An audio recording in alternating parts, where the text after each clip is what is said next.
నమస్తే. తెలుగు రాజ్యంకి స్వాగతం. నేను మీ సంధ్య. ప్రధాని మోదీ డిగ్రీలు చూపించకపోవడం అనేది ఆ పార్టీకి కొత్త తలనొప్పులు తీసుకొస్తుందా? ఎందుకంటే మొన్న అభిజిత్ దీప్‌కే ఎక్కడ స్కాలర్‌షిప్ వచ్చింది, ఆదాయ వనరులకు సంబంధించి అడిగినప్పుడు నేను చూపిస్తాను, మీరు చూపిస్తే నా డీటెయిల్స్ ఇస్తాను అంటూ చెప్పడము. ఇప్పుడు సౌరవ్ దాస్ అంటే సీజేపీ పార్టీలో వన్ ఆఫ్ ద మెంబర్ అయిన సౌరవ్ దాస్ ఇంటికి ₹1,00,000 అద్దె కడుతున్నాడు అనేసనంటే, నీ ఆదాయ వనరులు ఎక్కడివి అనంటే, ముందు మోదీ గారి డిగ్రీల గురించి ప్రూఫ్‌లు చూపించాక అప్పుడు మా దగ్గరికి రండి అంటూ ప్రస్తుతం రక్షణ కవచంలా వాడుకుంటున్నారా? అస్త్రాలు ఎవరిచ్చారు? దీనికి సంబంధించి ఎందుకు ఇంత రాద్ధాంతం జరుగుతోంది తెలుసుకునే ప్రయత్నం చేద్దాం. సీనియర్ పొలిటికల్ అనలిస్ట్, స్ట్రాటజిస్ట్ చింతా రాజశేఖర్ గారు మనతో ఉన్నారు. ఆయన మాటల్లో శేఖర్ గారు నమస్తే అండి. నమస్తే. ఏంటి వీళ్ళంతా రక్షణ కవచంలా వాడుకుంటున్నారా? వాడుకునే అస్త్రాల్ని బీజేపీ ఇచ్చిందా అంటే ఏం చెప్తారు? అంటే ఇక్కడ మొన్న అభిజిత్ అని నువ్వు ఎక్కడ చదువుకున్నావు, మీ నాన్నగారి జీతం ఎంత, నువ్వు అమెరికా వెళ్ళడానికి నీకు అంత డబ్బులు ఎక్కడివని ఆర్టీఐ ఒకతను ఆర్టీఐ పిటిషన్ వేశాడు గుజరాత్ నుంచి, దాని మీద విచారణ చేపట్టు. దానికి సమాధానం చెప్తూ అభిజిత్ దీప్కి దాన్ని ఏం చెప్పాలి, ఇదిగోరా బాబు మా నాన్న బ్యాంక్ స్టేట్మెంట్, ఇదిగో నా స్కాలర్షిప్, ఇదిగో మా అసెట్స్ అని మొత్తం బయట పెట్టి అప్పుడు మోడీ డిగ్రీ గురించి అడగాలి. మోడీ డిగ్రీ చూపిస్తే ఈ బయట పెడతా అంటే అది కరెక్ట్ కాదు. రెండోది, నిన్న కొంతమంది జర్నలిస్టు ఇంటికి వెళ్ళారు, ఎవరైనా సౌరవ్ దాస్ ఇంటికి వెళ్ళారు. సౌరవ్ దాస్ ఇంటికి వెళ్ళి అక్కడ మొత్తం ఏంటంటే అక్కడ ఆ కాంపౌండ్ లో ఒక్కొక్క ఇల్లు అద్దె నెలకి 2 లక్షల నుంచి 3 లక్షల మధ్యలో ఉంది ఒక్కొక్క ఇంటి నెలకి. ఆయనకి అంత ఆదాయం ఎక్కడి నుంచి వచ్చింది అని ఆ చుట్టుపక్కల ఉన్న వాళ్ళందరినీ వెరిఫై చేస్తే సౌరవ్ దాస్ పోలీస్ కంప్లైంట్ ఇచ్చాడు, నా ఇల్లు ట్రెస్ పాస్ చేశారు, ఎలా వెళ్తారు అని. అరే క్వశ్చన్ ఏంటి, ఇప్పుడు నువ్వు నరేంద్ర మోడీని క్వశ్చన్ చేస్తున్నప్పుడు నిన్ను కూడా క్వశ్చన్ చేస్తారు, అంతే కదా. దానికి సిద్ధపడి ఉండాలి. ఆయన ఏమన్నాడు, మళ్ళీ నరేంద్ర మోడీ డిగ్రీ చూపిస్తే నా ఆదాయం సోర్స్ చూపిస్తా అంటున్నాడు. అంటే ఏంటి, నరేంద్ర మోడీ డిగ్రీ చూపించాడు, వీళ్ళకి ఆదాయం ఎక్కడిచ్చిందో కూడా సోర్స్ రాదు. అలాగే జార్ఖండ్ లో జరుగుతున్న పేపర్ లీక్ దాని మీద వీళ్ళు ఇంతవరకు ఎవరు అక్కడికి వెళ్ళకపోవటము. ఇప్పుడు ప్రకాష్ రాజ్ స్టేట్మెంట్ ఇవాళ మార్నింగ్ ఇచ్చారా? మార్నింగ్ మన సోనం వాంగ్చుక్ కూడా మనం ప్రాణాలకు తెగించి ఇచ్చేయొద్దు, ఖచ్చితంగా దీనికి సంబంధించి మనం మాట్లాడదాము అనేసి సోనం వాంగ్చుక్ అన్నారు. ప్లస్ సిజేపీ వాళ్ళు కూడా ఎక్కడ ఉద్యమం జరిగినా వెళ్తాము, జార్ఖండ్ కూడా మేము త్వరలోనే వెళ్ళబోతున్నాము అంటూ కూడా స్టేట్మెంట్ ఇవ్వడం జరిగింది. త్వరలోనే వెళ్ళబోతున్నాము అనడానికి వెళ్ళి అక్కడ ఉండటానికి తేడా ఉంది. ఇక్కడ విషయం ఆంధ్రప్రదేశ్ లో కూడా నారా లోకేష్ మీద డిఎస్సి దాని మీద ఉద్యమం జరుగుతుంది. ఇంతవరకు ప్రకాష్ రాజ్ తెలుగు వాడే అంటే తెలుగు సినిమాల్లో నటించే ప్రకాష్ రాజ్, తెలుగు రాష్ట్రాలలో నివాసం ఉండే ప్రకాష్ రాజ్ ఈ రోజు వరకు కూడా వెళ్ళి దానిని సమర్థించలేదు, జార్ఖండ్ వెళ్ళలేదు. దీన్ని ఎలా చూడాలి మనము? ఓకే, మోడీ డిగ్రీని వాళ్ళు ఒక రక్షణ కవచంగా వాడుకుంటున్నారు. వీళ్ళ మీదకి వస్తే నీ డిగ్రీ ఏది అంటే అంటే ఇక్కడ ఒక ఒప్పందం చేసుకుందాము, మీరు మా ఆదాయాల గురించి అడగొద్దు, వివరాలు సేకరించొద్దు, నేను ఈ డిగ్రీ గురించి మాట్లాడను, అంతేనా? ఎలా చూడాలి దీన్ని మనం? ఇక్కడ వీళ్ళకి సౌరవ్ దాస్ కి గాని అభిజిత్ దీప్కి గాని వీళ్ళెవ్వరికి నరేంద్ర మోడీ డిగ్రీల విషయం అందరూ మర్చిపోయారు. 2016లో ఎప్పుడైతే కేజ్రీవాల్ మర్చిపోయారు అనేసానంటే, మొన్న మీరు చేసిన దాంట్లో నుంచి ఏంటంటే మన ఛానల్లో భరద్వాజ్ గారితో కూడా ఈ అంశానికి సంబంధించి మాట్లాడడం జరిగింది. అండ్ మన చింతా రాజశేఖర్ సార్ ఒక పాయింట్ చెప్పారు సార్, ఒక మనిషి సగటున ఒక జిల్లా నుంచి కావచ్చు, గ్రామం నుంచి కావచ్చు, ఇన్ని లెటర్స్ వెళ్ళి సీజే ముందు పడితే ఏంటి పెద్ద డిస్కషన్ వస్తుంది అని పిటిషన్ తీసుకునే అవకాశం ఉంటుంది, విచారణ చేపడతారు అన్న దాని గురించి. అంటే అంత సినిమా ఉండకపోవచ్చు అన్న ఒక నరేషన్ ను తెర మీద తీసుకురావడం జరిగింది. దీని గురించి ఏమంటారు? అంటే చూసాను నేను, ఆయన ఏమంటారంటే తీర్పు వ్యతిరేకంగా రావచ్చు, దాన్ని పక్కన పెట్టచ్చు అంటున్నారు. ఇక్కడ విషయం రెండు అంశాలు. ఇక్కడ మీరు లెటర్ ఒక పిటిషన్ వేయకుండా, ఒక పిల్లు వేయకుండా మీరు లెటర్ రాస్తున్నారు, అది కూడా లక్షల్లో కోట్లలో రాస్తున్నారంటే ఏంటి? పిల్లు వేసినా పిటిషన్ వేసినా కానీ కుంటి సాకుతో, అంటే అది వ్యక్తిగత అంశం అని, లేకపోతే యువతని కాక్రోచెస్ అన్న చీఫ్ జస్టిస్, లేదా ఢిల్లీలో పోలీసుల దాడిని ఆ వీడియోలు చూసే టైం నాకు లేదు అనటము, ఇటువంటి చీఫ్ జస్టిస్ మీద మాకు నమ్మకం లేదు, మీరు ఆదేశం ఇచ్చేంత వరకు మేము రాస్తూనే ఉంటాం. ఓకే, మీరు ఆదేశం ఇచ్చే వరకు అది ఆల్రెడీ నేను 3 జూన్ ఒక లెటర్ రాశానండి. ఆ తర్వాత ఒడిశా పిసిసి కార్యదర్శి, ఒడిశా కాంగ్రెస్ ప్రదేశ్ కాంగ్రెస్ కమిటీ కార్యదర్శి అయిన శంభు పాణిగ్రహి గారు లెటర్ రాశారు. అలాగే మన ఐఏఎస్ విజయ్ కుమార్ గారు లెటర్ రాశారు. చాలా మంది యువత దాదాపు 700 మంది దాకా ఇప్పటి వరకు వివిధ రాష్ట్రాల నుంచి రాశారు. మీరు ఫస్ట్ న్యాయం అనేది ఒకళ్ళు లేవనెత్తినా, 1000 మంది లేవనెత్తినా, 1,00,000 మంది లేవనెత్తినా, 1,00,00,000 మంది లేవనెత్తినా అది వ్యాలిడ్ క్వశ్చన్ అయినప్పుడు దాని మీద మీరు ఆ విచారణకు ఆదేశించాలి. మీరు విచారణకి ఆదేశించేంత వరకు మేము లెటర్లు రాస్తానే ఉంటాము. అప్పుడు సుప్రీంకోర్టు అయినా కానీ మంకుపట్టు వీడకపోతే నష్టం ఎవరికి? ఇప్పుడు ఒక ఊరు ఉంది, ఒక ఊరిలో ఒక పోస్ట్ ఆఫీస్ లో ఒక రోజు ఒక 10 మంది వెళ్ళి లెటర్స్ రాసి 10 మంది లైన్ లో ఉన్న ఫోటో సోషల్ మీడియాలో వేశారు అనుకోండి. ఆ ఊర్లో మొత్తం చర్చ అవుతుంది. నరేంద్ర మోడీ డిగ్రీలు చూపించమంటే చూపించట్లేదు కాబట్టి విచారణ చేయమని కోర్టుకి లెటర్ రాశారు మా ఊరు వాళ్ళు అన్నారు. మరుసటి రోజు ఇంకో 10 మంది 25 మంది ఆ ఊరు మొత్తం. అట్లా దేశవ్యాప్తంగా వ్యాప్తి చెందితే నష్టం ఎవరికి? నరేంద్ర మోడీకి కాదు, నష్టం భారతీయ జనతా పార్టీ.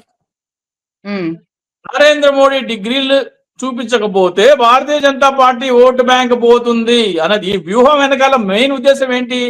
నువ్వు రాజీనామా చేస్తావా, నీ ఓటు బ్యాంక్ కొల్లగొట్టమంటావా?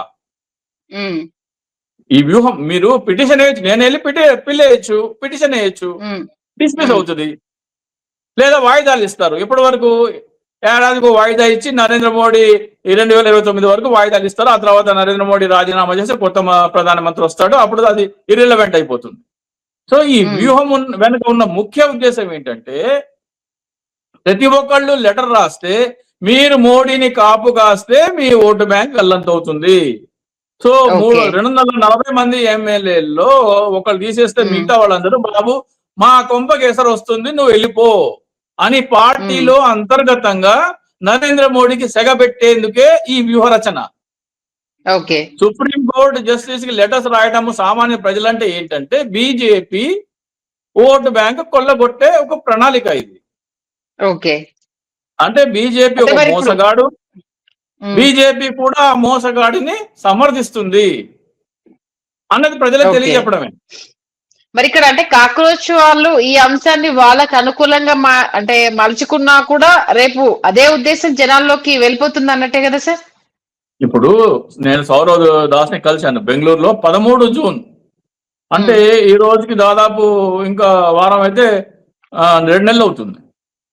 ఆయన ఆ రోజున అది ఇచ్చినప్పుడు ఏమన్నాడంటే అద్భుతమైన ఐడియా, అసలు ఏ లాయరు కూడా పట్టుకోలేదు, మీరు పట్టుకున్నారు, దీన్ని అమలు చేస్తే నరేంద్ర మోడీ ఇంటికి వెళ్ళక తప్పదు అని అన్నాడు. ఆ ఫోటోలో చేతిలో నా పేపర్స్ కూడా ఉంటాయి, అదే పేపర్ ఆయనకి ఇచ్చాను, తీసుకున్నాడు ఆయన. సో దానిని అమలు చేయమని నేను పదే కోరినా కానీ అమలు చేయలేదు. ఆయనే కాదు, ప్రకాష్ రాజు కూడా చెప్పాను నేను. ప్రకాష్ రాజు పిల్లలు డిగ్రీలు అయిపోయి ఆత్మహత్యలు చేసుకుంటే మేము ధర్మేంద్ర ప్రధాన్ రాజీనామా అడుగుతుంటే నువ్వు మోడీ డిగ్రీలు అంటావేంటి అంటే, అయ్యా ప్రకాష్ రాజు నువ్వు ధర్మేంద్ర ప్రధాన్ రాజీనామా అంటున్నావు, నేను మోడీ రాజీనామా అంటున్నాను. మోడీ రాజీనామా అంటే మొత్తం కేబినెట్ డిజాల్వ్ అయిపోతుంది. అప్పుడు ధర్మేంద్ర ప్రధాన్ ఉండడు, అమిత్ షా కూడా ఉండడు. ఎందుకు అమిత్ షా ఉండడు? మోడీ డిగ్రీలను మీడియా ముందర చూపించింది అమిత్ షా. ఇవి మోడీ డిగ్రీలు అని చూపించావంటే నువ్వెందుకు చూపించావు, అవి తప్పుడుగా కాదా, నువ్వు రుజువు చేసుకోకుండా ఎందుకు చూపించావని ఆ మోడీ డిగ్రీల మీద విచారణ మొదలైతే ఇద్దరు రాజకీయ సమాధి అయిపోతారు. ఒకటి నరేంద్ర మోడీ, రెండు అమిత్ షా. వాళ్ళిద్దరికి రాజకీయ మనుగడ ఉండదు ఇంకా. ఇప్పుడు సౌరవ్ దాస్ అయినా అభిజిత్ దీప్ కే అయినా దీని మరి రక్షణ కవచంలా ఆయన చూపిస్తే మేము కూడా చూపిస్తాము అని చెప్పడము మంచి మెసేజా, లేకపోతే వీళ్ళను అంటే ఇప్పటికే ఇన్కమ్ సోర్స్ ఎక్కడి నుంచి వస్తుంది, ఫండ్స్ వేరే దేశాల నుంచి వచ్చాయి, సంఘ విద్రోహ శక్తులు వీళ్ళకి ఫండింగ్ చేస్తున్నారు, ఇలాంటివన్నీ వినిపిస్తున్నాయి కాబట్టి వీళ్ళు అవి చూపించకపోతే రాంగ్ గా పోర్ట్రేట్ అయ్యే అవకాశం ఎంతవరకు ఉందంటారు? ముమ్మాటికి. ఇప్పుడు నేను అదే అంటున్నా, నేను అన్నది ఏంటంటే మీరు దీన్ని బ్లాక్ మెయిలింగ్ టెక్నిక్ గా వాడుతున్నారు. ఏంటి, నువ్వు మా ఆదాయ సోర్స్ గురించి నువ్వు అడగొద్దు, మేము నీ డిగ్రీల గురించి మేము అడగము అన్న సందేశమే అది. ఇప్పుడు ఏంటి, నువ్వు డిగ్రీ చూపిస్తే నా ఆదాయం సోర్స్ చూపిస్తా అంటున్నారు ఇద్దరు అదే వాదన. అంటే ఏంటి, నువ్వు మా ఆదాయం సోర్స్ గురించి నువ్వు కెలకొద్దు, నేను డిగ్రీ గురించి మాట్లాడము, ఈ డీల్ ఈ బేరసారాలు చేసుకుని ఈ అంశంలో మన ఇద్దరం మౌనంగా ఉందాము అన్న కుట్రే కనబడుతుంది. ఓకే. ఇప్పుడు మీ చేతిలో బ్రహ్మాస్త్రం ఉంది. ఏముందండి ఇప్పుడు అభిజిత్ దీప్కే, సౌరవ్ దాస్, మళ్ళీ ఆ అమ్మాయి రత్నా సింగ్, అలాగే అశుతోష్ రాంక, వీళ్ళు నలుగురు, ఇంకా నలుగురు ఐదుగురు ఉన్నారు. వాళ్ళందరూ గౌరవ భారత ప్రధాన న్యాయమూర్తికి లేఖ రాసి, మన ప్రకాష్ రాజ్ గారు కూడా, ప్రకాష్ రాజ్ గారు జంతర్ మంతర్ వెళ్ళి కూర్చున్నారు. ఆయనకు ఒక లేఖ రాయడానికి ఏంటి ఇబ్బంది? ఓకే. వీళ్ళందరూ ఒక లేఖ రాసి, మేమందరం ఈ లేఖ రాశాము, ప్రజలందరూ కూడా ఈ లేఖ రాయండి, నరేంద్ర మోడీ గారి డిగ్రీల మీద విచారణకి సుప్రీంకోర్టు ఆదేశాలు జారీ చేసేంత వరకు ఈ లేఖలు రాయడం ఆపొద్దు అని ఒక పిలిపిస్తే ఏమవుతుంది? ఓకే. ఆయనకి ఎంత ఆదరణ ఉంది? వాళ్ళకి ప్రకాష్ రాజ్ కి ఆదరణ ఉంది, సిజేపీకి ఆదరణ ఉంది, సోనం వాంగ్చుక్ కి ఆదరణ ఉంది. వీళ్ళందరూ పిలిపిస్తే ఏమవుతుంది? ప్రజలందరూ రాయటం మొదలు పెడతారు. ప్రజలందరూ రాయటం మొదలు పెడితే నరేంద్ర మోడీ రాజీనామా చేసి తప్పదు. ఇంతటి బ్రహ్మాస్త్రం మీ చేతిలో ఉండంగా దానిని మీరు ఎందుకు వాడట్లేదు? ఓకే. నాకు ఇంకో అనుమానం కూడా ఉంది. నేను 13 జూన్న సౌరవ్ దాస్ కి చెప్పాను, ఇట్లా లెటర్స్ రాయించండి అని చెప్పితే దానికి పిలుపు ఇవ్వకుండా వీళ్ళు ధర్మేంద్ర ప్రధాన్ దీనికోసం రిజిగ్నేషన్ కోసం వెళ్ళి జేపీ నడ్డాతో చర్చలు జరిపారు. ఓకే. ఆ చర్చల్లో వాళ్ళు రాజీనామాకు ఒప్పుకున్నారంటేనే బాబు మీరు ధర్మేంద్ర ప్రధాన్ రాజీనామా చేయకపోతే మేము ఇది ప్రకటిస్తాము అని కూడా వాడిండొచ్చు. ఓకే. మేము నరేంద్ర మోడీ డిగ్రీల మీద లెటర్స్ రాసి ప్రజలందరినీ లెటర్లు రాయమంటాము, ధర్మేంద్ర ప్రధాన నరేంద్ర మోడీ నా తేల్చుకోండి అని కూడా బ్లాక్ మెయిల్ చేసి ఉండవచ్చు. దీనిని ఒక అస్త్రంగా వాడి నరేంద్ర మోడీని తొలగించకుండా వాళ్ళు ఒక బ్లాక్ మెయిల్ విధంగా వాడుతున్నారు. ఓకే. ఏవైనా ఎన్ని రోజులు దాగు కదా సార్, ఏదో రోజు బయటికి రావాల్సిందే కదా. నాకు తెలిసి నరేంద్ర మోడీ 2029 వరకు కొనసాగడు. ఈ రోజున వాళ్ళందరి సంగతి వదిలేసేయండి. ప్రకాష్ రాజ్ లేఖ రాసి ప్రకటన విడుదల చేసిన రోజు నుంచి నెల రోజుల లోపల మోడీ రాజీనామా అయిపోతుంది.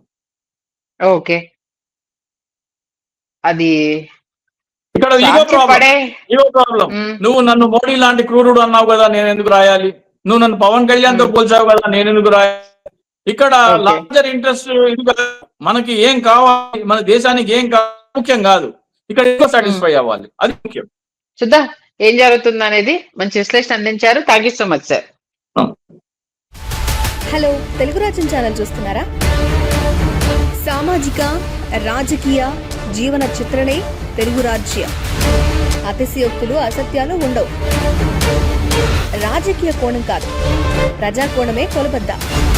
తెలుగు రాజ్యం వీక్షణ మీ ఉత్తమ అభిరుచికి నిదర్శనం.